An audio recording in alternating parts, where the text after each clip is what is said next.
अगर भगवान श्री कृष्ण की बनाई द्वारका समंदर में कहीं डूब गई थी तो आज जो द्वारका गुजरात में है वो किसने बनाई और उसका नाम द्वारका ही क्यों रखा गया, कुछ और क्यों नहीं।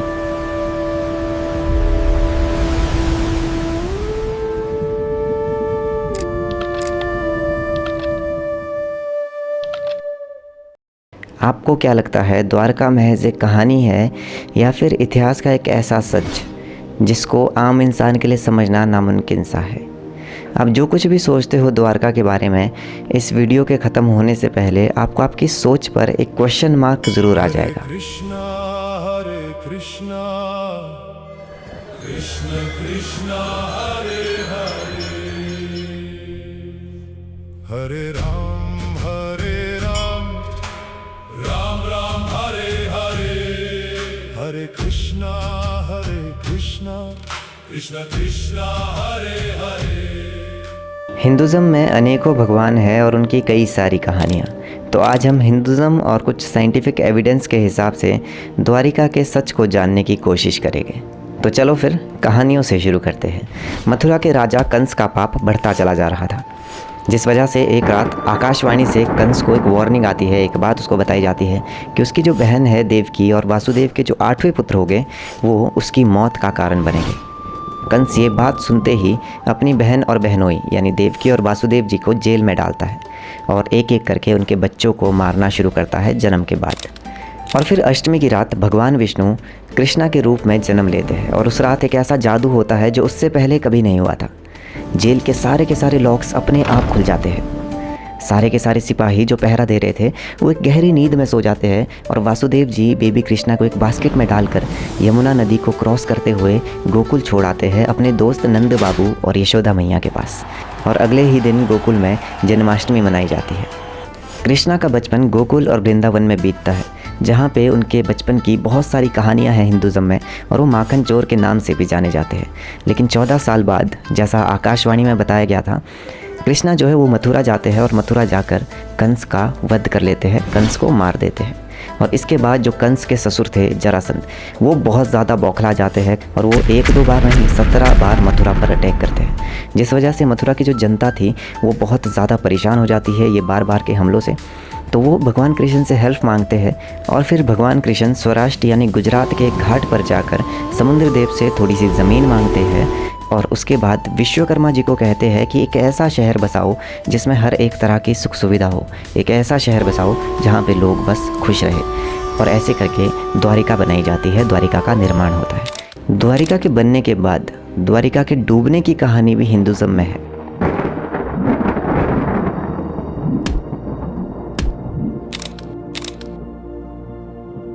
पांडवों और कौरवों की महाभारत के बाद गांधारी ने अपने 100 पुत्र खोए थे और कौरव वंश पूरी तरह से ख़त्म हो गया था, और जिसका दोषी गांधारी भगवान श्री कृष्ण को मानती थी। तो उन्होंने भगवान श्री कृष्ण को एक श्राप दिया कि जैसे कौरव वंश ख़त्म हो गया है वैसे ही तुम्हारा यदुवंश भी पूरी तरह से ख़त्म हो जाएगा। कुछ सालों बाद यदुवंशी आपस में लड़ने लगे और महाभारत के मौसला पर्व के अकॉर्डिंग समंदर ने अपनी लिमिट क्रॉस करके द्वारिका को डुबा दिया। मॉडर्न जियोलॉजिस्ट जब गुजरात के वेस्टर्न कोस्ट और अरेबियन सी के सी लेवल को स्टडी करते हैं तो एक बहुत ही इंटरेस्टिंग पैटर्न सामने आता है। पिछले कई हज़ार सालों में ग्लोबल सी लेवल कंटिन्यूसली जो है ग्रो हुआ है, रेज हुआ है, और जो अरेबियन सी का वेस्टर्न कोस्ट वाला एरिया है गुजरात वाला, उस पर्टिकुलर जगह पे as per modern geologist 1500 BCE to 3500 BCE के बीच में मैसिव फ्लडिंग हुई थी। तो समुंदर की अपनी लिमिट्स का क्रॉस करना और एक मैसिव फ्लडिंग का जियोलॉजिस्ट के हिसाब से पास्ट में होना कहीं ना कहीं मेल तो खाता है। 1980 में डॉक्टर SR राव और नेशनल इंस्टीट्यूट ऑफ ओशियोनोग्राफी के मरीन आर्कियोलॉजिस्ट ने स्कूबा गियर्स पहनकर अरेबियन सी के उस एरिया में डाइव लगाई जहां पे द्वारिका के होने का दावा किया जाता है। और उन्हें under water L shaped sandstones मिले। उन्हें कुछ एंकर्स मिले जिनका वेट 496 किलोग्राम्स तक का था और उन्हें 50 से ज़्यादा ये स्टोन एंकर्स मिले थे। हरिवंश पुराण के अकॉर्डिंग द्वारिका में एंटर होने के लिए 3 हेडेड एनिमल वाली एक सील दिखानी होती थी और आर्कियोलॉजिस्ट को अंडर वाटर एक ऐसी ही सील मिली। इसके कुछ टाइम बाद एक ऐसी दीवार मिली जिसका जिक्र जो है हरिवंश पुराण में किया गया है। द्वारिका के मेन एंट्रेंस पे एक बहुत बड़ी सी दीवार थी और उस तरह की एक दीवार भी आइडेंटिफाई हुई है जो कि समुद्र के नीचे है इस पर्टिकुलर टाइम पर। रियल डेटिंग से पता चलता है कि ये सारी की सारी चीज़ें 1500 to 1600 BCE पुरानी है, लेकिन कुछ कुछ आर्टिफैक्ट्स तो 8 से 9000 साल पुराने होने का दावा करते हैं और अकॉर्डिंग टू हिस्ट्री उस पर्टिकुलर टाइम पे कोई भी सिविलाइजेशन एग्जिस्ट ही नहीं करती थी।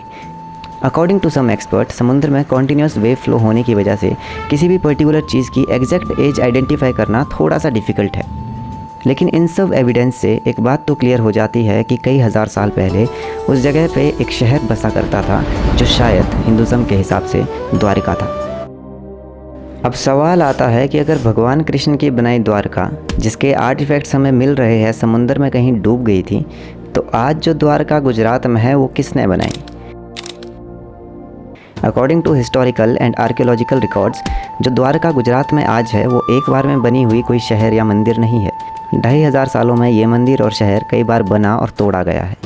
द्वारिका मंथन के अकॉर्डिंग भगवान कृष्ण के परपोते वज्र ने पहली बार जो है द्वारिका को बिल्ड करना स्टार्ट किया था दोबारा से, और उसके बाद 8th सेंचुरी में आदि शंकराचार्य द्वारिका आते हैं और यहाँ पे श्रद्धा पीठ का निर्माण करते हैं। और ख़ास बात यह है कि देश विदेश के लाखों लोगों के लिए और ख़ास करके द्वारका के लोगों के लिए भगवान कृष्ण कोई भगवान नहीं है, उनके दोस्त है। वो उनके राजा है जो उन्हें सही गलत में फ़र्क करना सिखाते हैं, जो उन्हें एक दूसरे पर विश्वास करना सिखाते हैं। क्या आपको पता है हिस्ट्री के हिसाब से रिलीजन का जन्म ही ट्रस्ट यानी विश्वास के लिए हुआ था। आज के कई हज़ार साल पहले जब इंसानों को पता चला कि खाना उगाया भी जा सकता है, तो जहाँ पे 20 से 50 लोग एक ग्रुप में रहते थे, वो सब लोग मिलकर 20,000 से 50,000 लोग एक साथ रहने शुरू हो गए।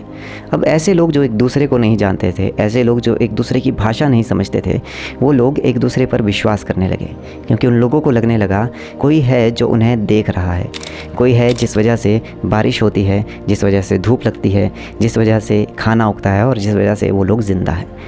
इसीलिए आपको पुरानी से पुरानी आर्कियोलॉजिस्ट साइट पे आज की डेट में और कुछ मिले ना मिले भगवान की या फिर कोई ऐसी मूर्ति ज़रूर मिल जाएगी जिसे किसी ज़माने में पूजा जाता था। आज आप चाहे किसी भी धर्म से बिलोंग करते हो, हमारे भगवान, आपके अल्लाह या किसी और के गुरु हम सबको बस एक अच्छा इंसान बनाना चाहते थे।